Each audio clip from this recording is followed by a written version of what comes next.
Hi hello வணக்கம் and welcome to job makers Tamil. நான் உங்கள் நாகராஜன். இன்னைக்கு நம்ம கிளாஸ்ல என்ன பார்க்க போறோம் அப்படின்னு சொல்லி பார்த்தீங்கன்னா வென் டயக்ராம். அதாவது ரெண்டு டைப் ஆஃப் வென் டயக்ராம் இருக்கு. ஒன்று பார்த்தீங்க அப்படின்னா நம்ம சின்ன பிள்ளைகள்லாம் படிச்சிருப்போம், 10th 9th எல்லாம் படிச்சிருப்போம். ஒரு வகுப்பறையில் 10 ஆசிரியர்கள் கணிதத்தையும் 20 ஆசிரியர்கள் அறிவியலையும் இரண்டையும் சேர்த்து 5 ஆசிரியர்கள் எடுத்தால் இதில் கணிதத்தை மட்டும் எடுக்கக்கூடியவங்க எத்தனை, அந்த மாதிரிலாம் படிச்சிருப்போம். ஞாபகம் இருக்குங்களா? அதாவது படம் எப்படி போடுவாங்க, 2 படம் போட்டு 2ஐயும் சேர்த்து, அதாவது ஏ வெட்டு B, A union B, A சேர்ப்பு அப்படின்னு சொல்றோம் இல்லையா? ஸோ இந்த மாதிரி போடுறது one type of Venn diagram. அது அடுத்தது நம்ம பார்ப்போம். இப்போ இந்த ரீசனிங்ல இந்த என்ன பார்க்க போறோம் அப்படின்னு சொல்லி பார்த்தீங்கன்னா வகுப்பறை ஆசிரியர் கரும்பலகை அப்படின்னு சொல்லி கொடுத்தாங்க. இதுக்கு முன்னாடி லாஜிக்கல் சீக்வன்ஸ் ஆஃப் வேர்ட்ஸ் அப்படின்னு சொல்லிட்டு ஒரு வீடியோ ஒன்று பார்த்துருப்போம். அந்த வீடியோ என்ன அப்படின்னு சொல்லி பார்த்தீங்கன்னா இப்போ பால், புல், பசு அப்படின்னு சொல்லி கொடுத்துருப்பாங்க. ஸோ இப்போ பசு புல்லை திங்கும், புல்லு தின்ட்டு பால் தரும். அதை நம்ம வரிசைப்படுத்தி எதுவும் இல்லையா? ஸோ இவங்க என்ன அப்படின்னா வரிசையாக கொடுத்துட்டாங்க. வகுப்பறை ஆசிரியர் கரும்பலகைன்னு ஒரு 3 இதை கொடுத்துட்டாங்க. அதுக்கு தகுந்தமான ஒரு வரைபடத்தை நம்ம செலக்ட் பண்ணணும், அவ்வளோதான். சரிங்களா? சரி, இப்போ என்ன அப்படிங்கிறத பார்ப்போம். நம்ம இங்கே பாருங்க, ஃபர்ஸ்ட் இது பார்த்தீங்கன்னா வகுப்பறை ஆசிரியர் கரும்பலகைன்னு இருக்கு. இந்த படத்தோட மீனிங் என்னன்னு தெரிஞ்சால் தான் நம்ம அதை செலக்ட் பண்ணவே முடியும். ஸோ ஏ அப்படின்னா என்னன்னா வகுப்பறைக்குள்ள ஆசிரியர் இருக்காரு, ஆசிரியருக்குள்ள கரும்பலகை இருக்கு. இப்போ நான் தான் ஆசிரியர் அப்படின்னு வச்சுக்கோங்க, இது வகுப்பறை. சரிங்களா? இது ஃபுல்லாக சரௌண்டிங் ஃபுல்லாக வகுப்பறை. வகுப்பறைக்குள்ள இது என்ன இருக்கு? ஆசிரியர் நான் இருக்கேன், எனக்குள்ளேயே கரும்பலகை இருக்கு, தனியாக தானே இருக்கு. ஸோ என்னன்னா வகுப்பறைக்குள்ள ஆசிரியர் இருக்காரு அப்படிங்கிறது கரெக்டு. ஆனால் ஆசிரியருக்குள்ள கரும்பலகை இருக்கிறது தப்பு. ஸோ இந்த ஆப்ஷன் இல்லை. அடுத்தது பாருங்க, இது வகுப்பறைக்குள்ள ஆசிரியர் இருக்காரு, கரும்பலகையை கொண்டு தனியாக கொண்டு வச்சுட்டாங்க. இப்போ நான் இங்கே நிற்கிறேன், ரூம் இங்கே இருக்குன்னா போர்டை கொண்டு போய் என்ன பக்கத்து ரூம்ல வைப்பாங்க, இல்லை பக்கத்து வீட்டில் வச்சு கொடுத்துருவாங்க. அப்படிலாம் கிடையாது. ஸோ அதுவும் ஆன்சர் தப்பு. இப்போ பார்த்தீங்கன்னா சியோட அந்த மீனிங் என்ன அப்படின்னா வகுப்பறைக்குள்ள கொஞ்சம் ஆசிரியர் இருக்காரு, ஆசிரியருக்குள்ள கொஞ்சம் கரும்பலகை இருக்கு. இப்போ நான் எப்படி நிற்க முடியும்? இந்த ரூம் இருக்குன்னு வச்சுக்கோங்க, ஒத்த காலம் மட்டும் உள்ளுக்குள்ள வச்சுக்கிட்டு இந்த போர்டில் என்ன பாதியை சாட்சி வச்சுட்டு எப்படி எழுதி போட முடியும்? எழுதி போட முடியாது. ஸோ என்ன அப்படின்னு பார்த்தீங்கன்னா ஆன்சர் டி அப்படிங்கிறது தான் கரெக்டான ஆன்சர். எப்படி அப்படின்னு பார்த்தீங்க அப்படின்னா இது வகுப்பறை, வகுப்பறைக்குள்ள ஆசிரியர் இருக்காரு, ஆசிரியர் பக்கத்துல என்ன இருக்கு? கரும்பலகை இருக்கு. ஸோ இதுதான் கரெக்டான ஆன்சர். ஆப்ஷன் டி அப்படிங்கிறது தான் ஃபர்ஸ்ட் கேள்விக்கான ஆன்சர். சரி, அதே மாதிரி செகண்ட் கேள்வி, இதே டயக்ராம்ல செகண்ட் கேள்வி பார்ப்போம். செகண்ட் கேள்வி என்ன அப்படின்னு சொல்லி பார்த்தீங்க அப்படின்னா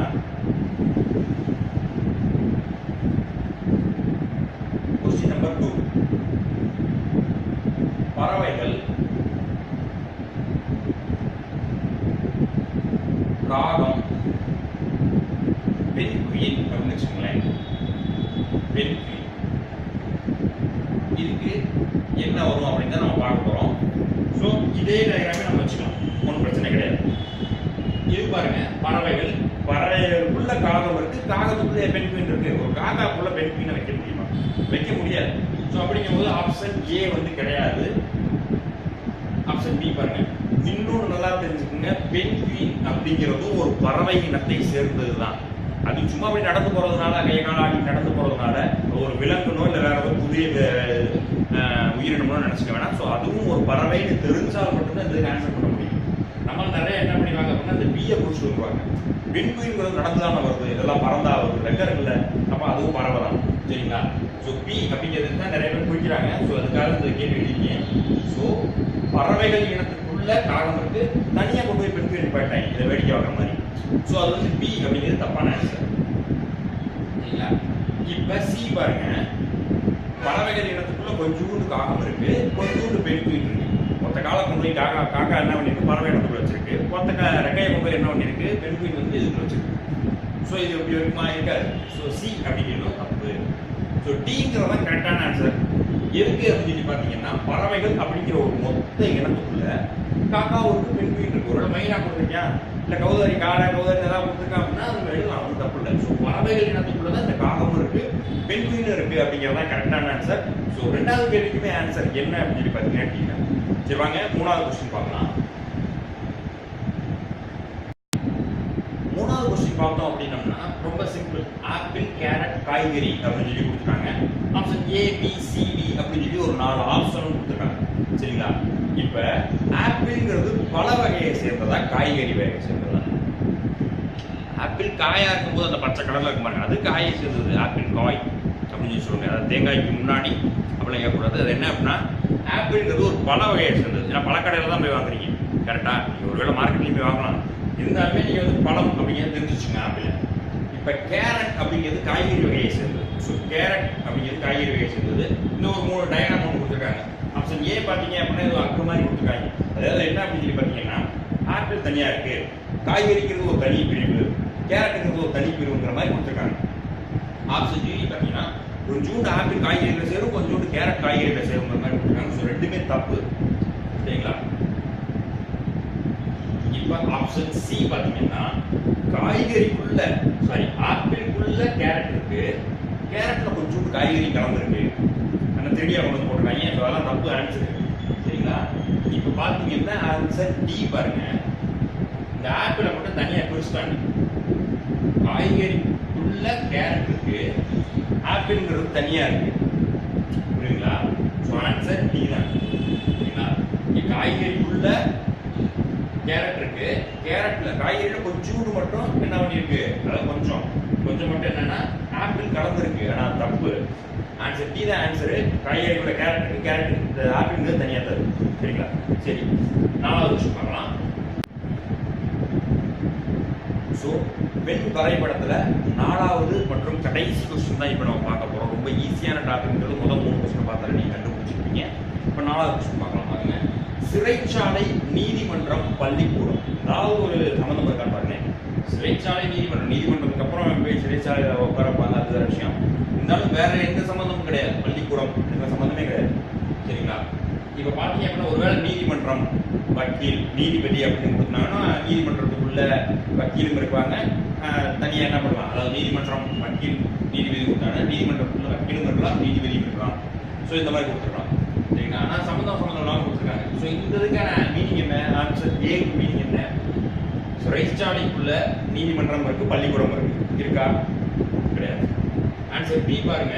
சிறைச்சாலையில கொஞ்சோண்டு நீதிமன்றம் இருக்கு, அப்புறம் கொஞ்சோண்டு பள்ளிக்கூடம் இருக்கு அப்படிங்கிறாங்க. உள்ள கைதிகள் வந்து படிச்சு எக்ஸாம் என்ன எழுதலாமே தவிர பள்ளிக்கூடம் வச்சு வாத்தியார் வச்சு நடத்திட்டு இருக்கிறது இல்லை. ஸோ அதனால என்ன அப்படின்னு பார்த்தீங்க அப்படின்னா ஸ்கூல் பில் அடிச்சு டவுசர்லாம் போட்டு விட்டு டிஃபன் பாக்ஸ் எல்லாம் கட்டி கொடுத்து அதெல்லாம் நடக்காது. ஸோ அதனால வந்து ஆன்சர் ஏவும் கிடையாது, ஆன்சர் டியும் கிடையாது. ஆன்சர் சி பாருங்க. இது என்ன அப்படின்னு பார்த்தீங்கன்னா சிறைச்சாலையில கொஞ்சோண்டு நீதிமன்றம் கலந்துருக்கு, பள்ளிக்கூடம் தனியா இருக்குன்னு சொல்லியிருக்காங்க. ஸோ சிறைச்சாலையில நீதிமன்றம் கலந்துருக்கா யோசிச்சு பாருங்க. இல்ல சரிங்களா? ஏன்னா நீதிமன்றம் இருக்கு இல்லையா, அங்க வந்து நீதி சொல்றாங்க, உள்ளதை போடுறாங்க.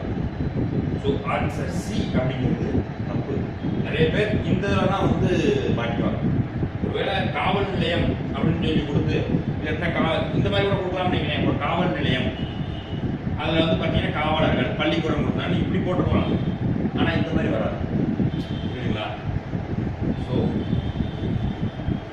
ஆன்சர் டி பாருங்க. ஸோ 3மே இல்லை அப்படின்னா ஆன்சர் டி தான் ஆல்மோஸ்ட் கரெக்டாக இருக்கணும். என்ன கொடுத்துருக்காங்கன்னா சிறைச்சாலை தனியா இருக்கு, நீதிமன்றம் தனியா இருக்கு, பள்ளிக்கூடம் தனியா இருக்கு. 3மே இருக்கு. திண்டுக்கல் எல்லாம் பார்த்தீங்கன்னா நீதிமன்றம் ஒரு இடத்துல இருக்கும், சிறைச்சாலை ஒரு இடத்துல இருக்கும், பள்ளிக்கூடம் வேற இடத்துல. எல்லா ஊர்லயும் அப்படி தான் இருக்கும். ஈவன் நீங்கள் சென்னை, மதுரை, கோவை எங்கே எடுத்தாலுமே இதே மாதிரி தான் இருக்கும். ஸோ தனித்தனியாக தான் இருக்கும். ஸோ ஆன்சர் டி அப்படிங்கிறது தான் கரெக்டான ஆன்சர். இந்த 4 கேள்விக்குமே உங்களுக்கு ஆன்சர் தெரிஞ்சிருச்சு அப்படின்னா நீங்கள் ஏற்கனவே படிச்சிருக்கீங்கன்னு தான் அர்த்தம். ஒருவேளை தெரியலை அப்படின்னா இப்போ உங்களுக்கு தெரிஞ்சிருக்குன்னு நினைக்கிறோம். ஸோ இந்த வென் வரைபடம் அப்படிங்கிறது என்ன அப்படின்னா ரொம்ப ஈஸியான ஒரு டாபிக். இது கண்டிப்பாக ஆர்ஆர்பி போலீஸ்லாம் கேட்டுக்கிட்டு தான் இருக்காங்க. ஸோ ஆர்ஆர்பி ஆர்ஆர்சி எழுதுறவங்க கண்டிப்பாக அந்த இதெல்லாம் தெரிஞ்சு வச்சுக்கோங்க சரிங்களா? ஸோ இந்த வீடியோ உங்களுக்கு பிடிச்சிருக்குன்னு சொல்லி நாங்கள் நம்புகிறோம். உங்களுக்கு பிடிச்சிருந்துச்சு அப்படின்னா மறக்காமல் லைக் பண்ணுங்கள், ஃப்ரெண்ட்ஸுக்கு மறக்காமல் ஷேர் பண்ணுங்கள். கீழே இருக்கிற ரெட் கலர் சப்ஸ்கிரைப் பட்டன் அமைக்கி சப்ஸ்கிரைப் பண்ணிங்க. கூடவே அந்த பெல் பட்டனை அமைக்கி வச்சிங்கன்னா எங்களுடைய அடுத்தடுத்த வீடியோஸ் உங்களை தேடி வந்துக்கிட்டே இருக்கும். உங்களுக்கு ஏதாவது டவுட் இருக்குது அப்படின்னா கீழே கமெண்ட் செக்ஷனில் கமெண்ட் பண்ணுங்கள். அதே மாதிரி பிடிக்கிறான்னு தாராளமாக நீங்கள் டிஸ்லைக் பண்ணலாம். ஏன்னா அந்த டிஸ்லைக் பண்ணுறதுக்கான ரீசனை கீழே சொல்லிட்டீங்க நீங்கள் அடுத்த வீடியோக்கள் நாங்கள் கண்டிப்பாக தெரிஞ்சுக்கிறோம். வேறொரு வீடியோவில் உங்களை சந்திக்கிற வரை உங்களிடமிருந்து விடைபெறுவது நான் நாகராஜன் மற்றும் ஜாப் மேக்கர்ஸ் அகாடமி குடும்ப உறுப்பினர்கள். அங்க போயிருங்க, பக்கத்துல போயிருங்களேன், தொடுங்க அவனை, தொடுங்களேன். ஒண்ணு இல்ல, தொடுங்க. தொட்டிங்களா ஏதாவது பண்ணானா கொட்டுங்க, ஓங்கி கொட்டுங்க, கொட்டுங்களேன் சொல்றேன், கொட்டுங்க, கொட்டு நல்லா கொட்டு. ஏதாவது பண்ணானா